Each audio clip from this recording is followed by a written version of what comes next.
있어요 모두 보고 싶었어 우리도 어쩜 이렇게 시간이 안 가는지 정말. Assalamualaikum, Shalom, Om Swastiastu. Perkenalkan, nama saya Lina Ferrati Sianturi dengan NIM 223020303220. Di sini saya ingin memenuhi salah satu tugas pengantar ekonomi makro yang diampu oleh Ibu Tiur Romida Simbolon SEME.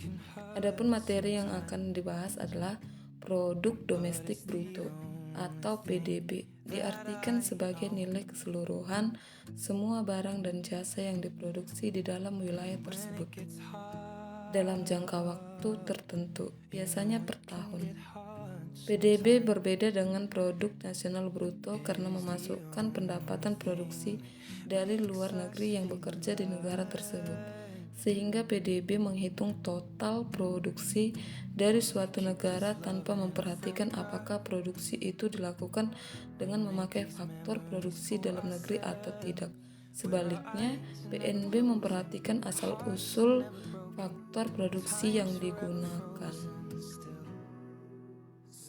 PDB atau dalam bahasa Inggris yang sering disebut Gross Domestic Product yang memiliki rumus sebagai berikut.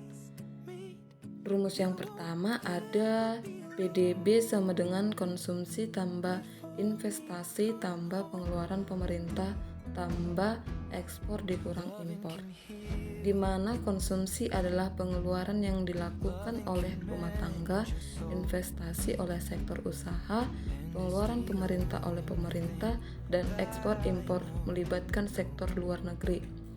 Dan rumus yang kedua yaitu PDB sama dengan sewa ditambah upah tambah bunga ditambah laba, di mana sewa adalah pendapatan pemilik faktor produksi tetap seperti tanah, upah untuk tenaga kerja, bunga untuk pemilik modal, dan laba untuk pengusaha.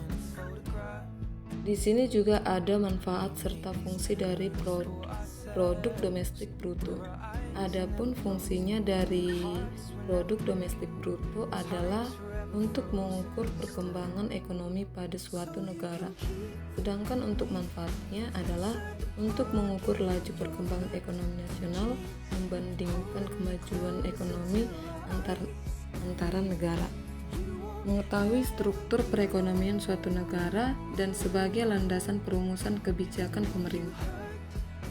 Jadi pada kesimpulannya, PDB yang positif menunjukkan bahwa ekonomi suatu negara sedang tumbuh, sementara penurunan PDB dapat mengindikasikan resesi atau perlambatan ekonomi.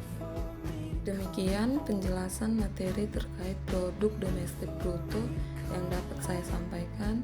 Jika ada kesalahan dalam materi ataupun pengucapan yang kurang jelas, saya minta maaf. Sekian dan terima kasih.